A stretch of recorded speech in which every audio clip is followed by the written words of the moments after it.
Okay, welcome to the final part 4 of test number 2 from book number 16. Remember, this is a listening lesson, so I will be stopping the audio halfway through. I will be discussing new vocabulary. I will be discussing perhaps new grammar or useful phrases. So if you do want to do this test in under exam conditions, then this is not a video for you because I will be stopping, I will be going back, etc. This is basically a chance for you to practice your listening, not so much to practice your ability to do the test. Okay. So let's have a look at the strategies that I would use. As soon as I've finished listening to part 3, they give you about half a minute to check your answers from part 3. Remember, that's the time when you're going to be using to look at part 4. Don't check your answers during that time. Check your answers at the end. You should retain some sort of memory of what you listened to in part 3. You can have a very cursory glance, and cursory might be a new word for you, so let's put that in. A cursory glance, yeah, but don't spend 30 seconds checking your answers. If you've missed something, it's too late. And then go on to part 4. So here's part 4, and we're going to be looking for a single word question answers only. It's probably going to be some sort of talk or presentation. So it'll be the person will be using notes, which means they'll be using slightly higher well, their language level, the choice of words will be higher level than if they were just having a conversation. Okay, which means that's why it's part 4. It's checking your ability to understand higher level English in the form of a monologue. So you're going to be listening and taking notes. In this case, you can see these are type of notes with bullet points. Okay, so the person, whoever's talking, is going to be talking about the benefits of dance in relation to health. Okay, and these are recent findings, discoveries.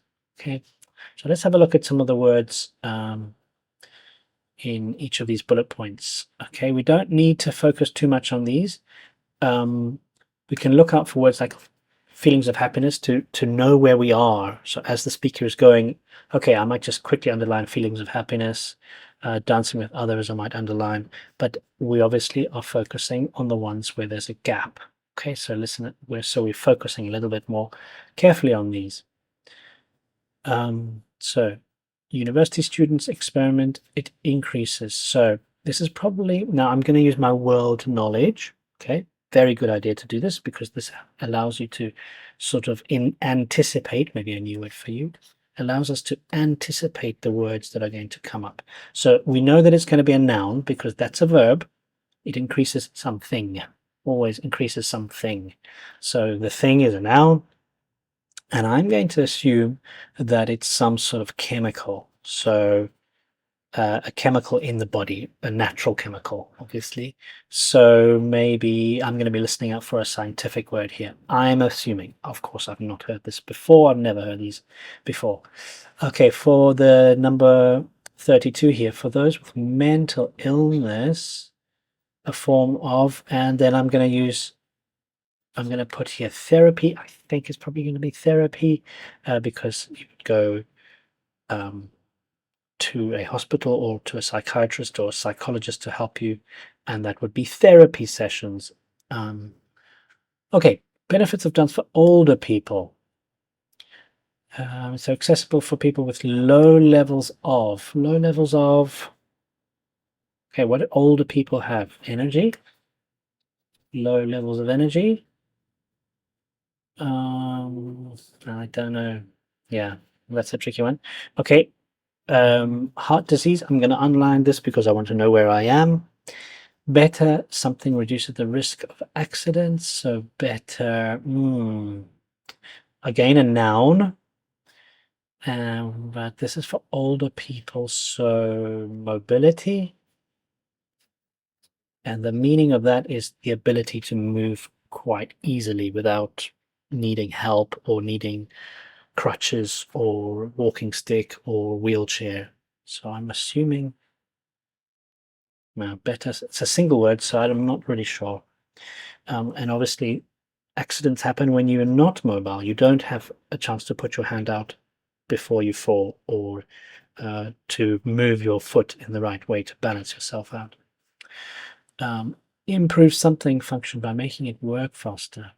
Okay, now this is interesting. There's the noun, so this must be an adjective. Okay, but it probably will look like a noun, but it'll function as an adjective. Improve something function. Making it work faster. Muscle function, but there's lots of muscles in the body, so we're thinking of one thing in the body that makes it go faster, one thing only. So we're listening out for that. Improves participants' general well-being. Okay, so just quickly underline that. It gives people more something to take exercise. More freedom. Freedom to do something. Time to do something. I thought initially of time, but why would dance create time? So, yeah, okay, I'm not sure about that, but it collocates freedom to do something. Okay. It can lessen, reduce. Let's put that there. Reduce. The feeling of something, very common in older people. The feeling of. Depends on where you are in the world. But in Western Europe and North America, especially northern part of North America, this is a big problem for older people. Okay, unfortunately. And there we go. We've got 3 more to go. So what's this? If you don't know what that is, it's a type of dance. So Zumba, and it's very energetic. A study at the University of Wisconsin showed that doing Zumba for 40 minutes, so listen out for keywords like now and names and numbers, because when you hear that, 40 minutes or just over half an hour, they might say, uses up as many. Okay, I'm going to use up energy, but calories we can count 1, 2, 3, 4 calories. So I'm assuming that's what they're going to use there. To use up means to use until it's complete and finished and no more left. Okay, not calories, because if we used up all our calories, we would be dead. But the word up here suggests a finish or a completion, okay, of everything. So eat up. When I tell a child, eat up, means I eat everything on your plate. Drink up, drink everything in your cup. The American Journal of Health Behavior Study showed that. So this is a journal. Women suffering from postnatal depression, PND. That's only one word allowed. This is, some women get it when they, after birth, they feel depressed. So postnatal depression, and because there's only one word allowed, I'm going to try depression. Okay, maybe. Zumba became something for the participants. Became an addiction, but there's not an, so it cannot be addiction because that starts with a vowel sound. Zumba became something for the participants, something positive. That's all we know.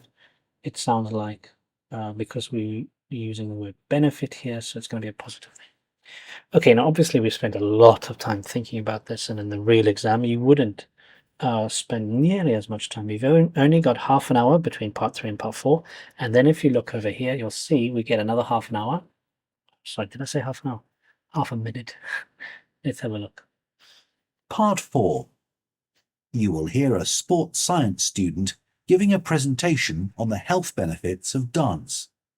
First, you have some time to look at questions 31 to 40.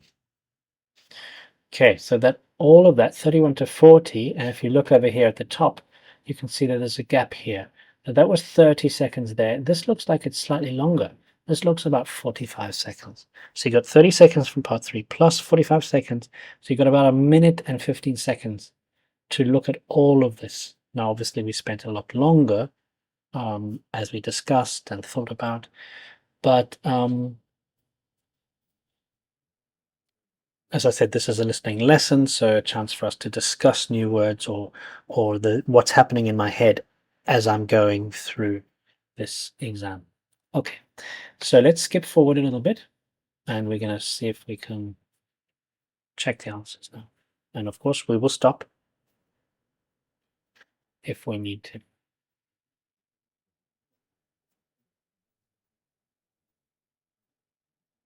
Now listen carefully and answer questions 31 to 40.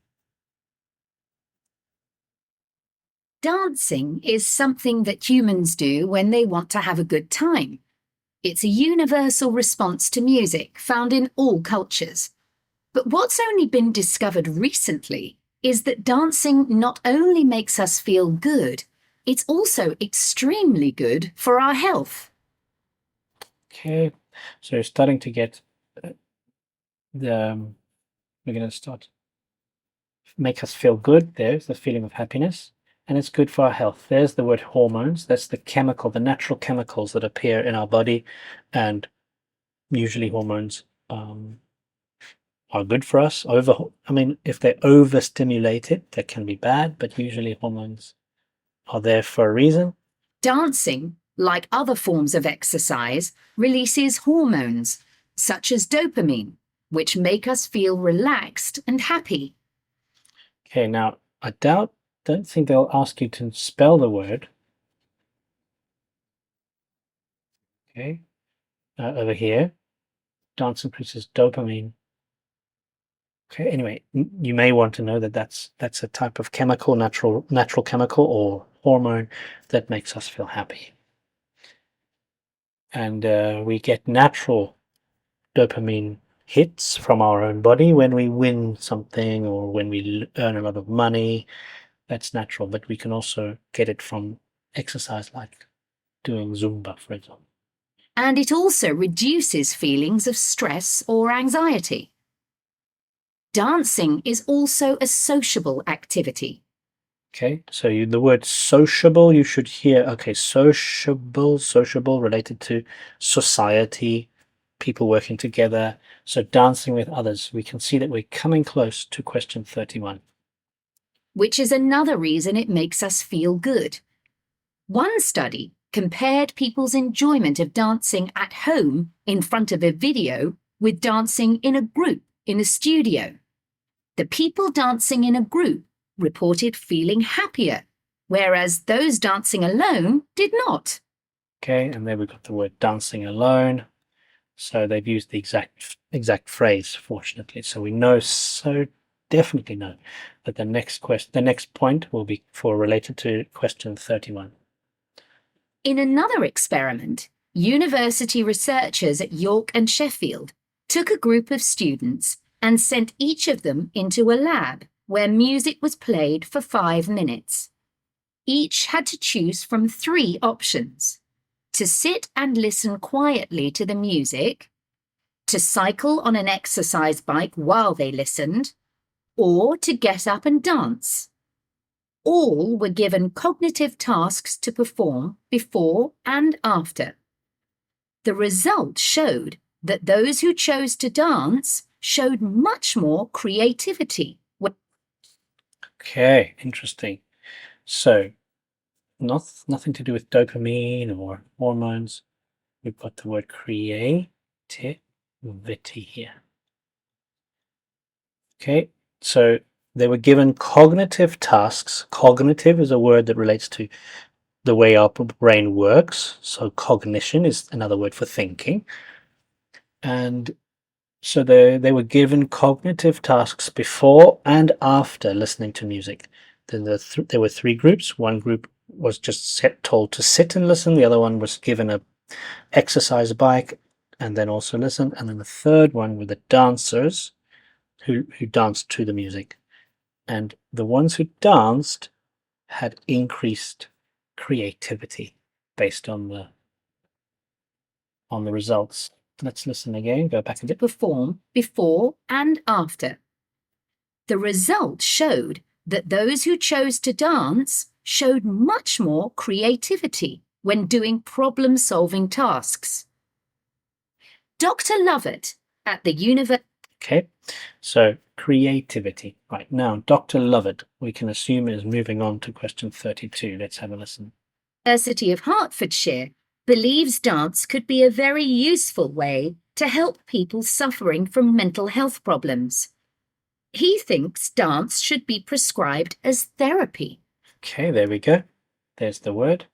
So we'll put in therapy there. A form of therapy. Okay. Benefits of trying to imagine what the word might be. To help people overcome issues such as depression.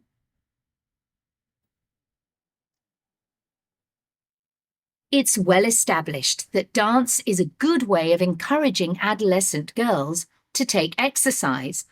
But what about older people? Studies have shown that there are enormous benefits for people in their 60s and beyond. One of the great things about dance is that there are no barriers to participation. No barriers to participation. A useful phrase. A barrier to participation. A barrier is a sort of prevention, something that prevents you from passing over. So a fence is a type of barrier. A gate, a door, a window is a type of barrier. Okay, and there's no barrier to participation. That means anybody can join a dance group. Okay, let's go back a little bit. One of the great things about dance is that there are no barriers to participation. Anyone can have a go, even those whose standard of fitness is quite low.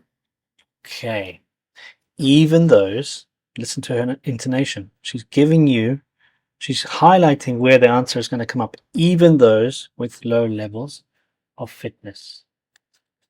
She doesn't say that, but I'm saying the words here. So listen how she says that same synonym. To participation. Anyone can have a go, even those whose standard of fitness is quite low. Even those whose standard of fitness, ability to run or jump or swim or any sort of exercise, is low. So older people generally have much lower fitness levels than young people. Dance can be especially beneficial for older adults who can't run or do more intense workouts, or for those who don't want to. One 2015 study found that even a gentle dance workout helps to promote a healthy heart. Okay, helps to promote, to encourage. Let's put promote up there so you can see that. Helps to promote a healthy heart, which is the exact opposite of reduces the risk of heart disease. Obviously, healthy heart, positive, risk heart disease, negative. And there's plenty of evidence which suggests that dancing lowers the risk of falls, which could result in a broken hip, for example, by helping people to improve their balance. So not mobility, but balance. Something similar, but we weren't that far off. Okay. So better balance reduces the risk of accidents. So if I have better balance, that means I can control my body so that I'm always standing upright or sitting upright even. Older people tend to lose the ability to balance as well as they used to. And I think there's something about some level of liquid inside the brain that when you're young, it's still quite fluid. When you're older, it doesn't move so quickly, and you don't feel exactly where is up, where is down. Okay, so better balance. There are some less obvious benefits of dance for older people too. One thing I hadn't realised before researching this topic was that dance isn't just a physical challenge. It also requires a lot of concentration. Okay, so we're going to start. We've got here, she said it's not just physical, but it's concentration. Wow. What's the opposite of physical? Mental. So I'm imagining here could be mental function, which is a collocation, but let's listen. Because you need to remember different steps and routines. For older people, this kind of activity is especially important because it forces their brain to process things more quickly. Forces their brain. So she's giving you the answer. Just listen to the intonation. Forces their brain. Brain function is collocation, mental function, brain function, by making it work faster. If I had used mental function, it would refer, actually, both. It's the same. So it refers to brain function. Okay, let's carry on. And to retain more information. Current research also shows that dance promotes a general sense of well-being in older participants, which can last up to a week after a class. Participants report feeling less tired and having greater motivation to be more active and do daily activities such as gardening or walking to the shops or a park.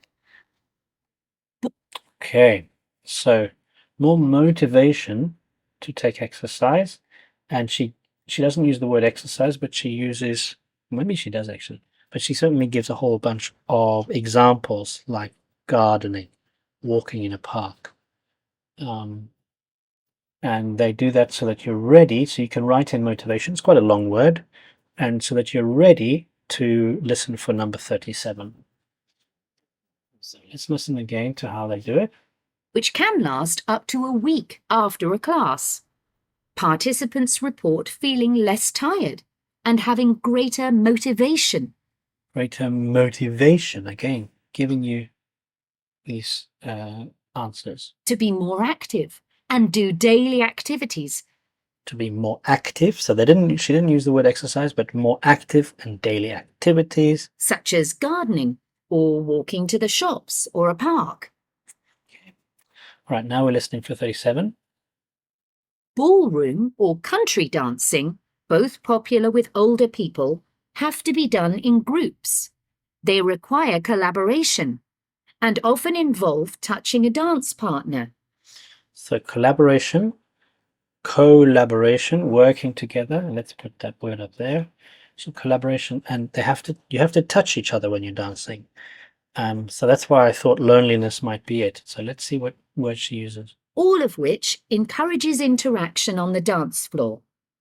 This helps to develop new relationships and can reduce older people's sense of isolation, which is a huge problem in many countries. Okay, so a feeling of isolation is a synonym for loneliness. And notice there I was using my world knowledge about some of the problems in especially Northern European countries and Northern states in America, where older people can feel very lonely because in those places it's unusual for the older parents to move into the house of their child. I also looked at the benefits of Zumba. 15 million people in 180 countries now regularly take a Zumba class, an aerobic workout based on Latin American dance moves. John Porcari, a professor of exercise and sports science at the University of Wisconsin, analysed a group of women who were Zumba regulars and found that a class lasting 40 minutes burns about 370 calories. This is similar to moderately intense exercise. 300 and something, I don't remember, but that's the word. Calories.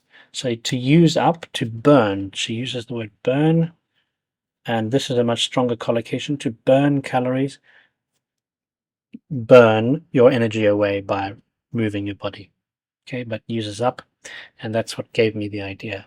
It would be related to calories. And they said as many as. So the number of calories used up or burnt was the same as similar exercise. This is simple. Oh no, as intense form. So Zumba, although not as intense, seems to burn up or use as many calories as much more strenuous Maybe that's a new word for you. Strenuous. More strenuous activities. Similar to moderately intense exercises like step aerobics or kickboxing. Okay, so more strenuous activities like kickboxing. You know, kicking quite high up in the air. Okay, let's have a look at the last two now. A study in the American Journal of Health Behavior showed that when women with obesity did Zumba 3 times a week for 16 weeks. Okay, now this one is a tricky one because they put the word quite early on, and you need to use your memory. Okay, it's obesity she's used here, but she might change what she's going to say, so I need to remember obesity and listen carefully because it might be a trick, because it's unusual to come so much so early on. But let's listen. They lost an average of 1.2 kilos. Okay, well, to lose weight is always a benefit, so I think obesity is the missing word here. And lowered their percentage of body fat by 1%. Okay, still talking about obesity. And by the way, obesity, overly fat. Fat, a fat person, an obese person. The obese person is unhealthily fat. A fat person, okay, it's not good for you, but you're not going to die very soon if you don't change your ways. Importantly, the women enjoyed the class so much that they made it a habit and continued to attend classes at least once a week. Very unusual for an aerobic exercise program. Okay. Let's finish it. Let's just listen.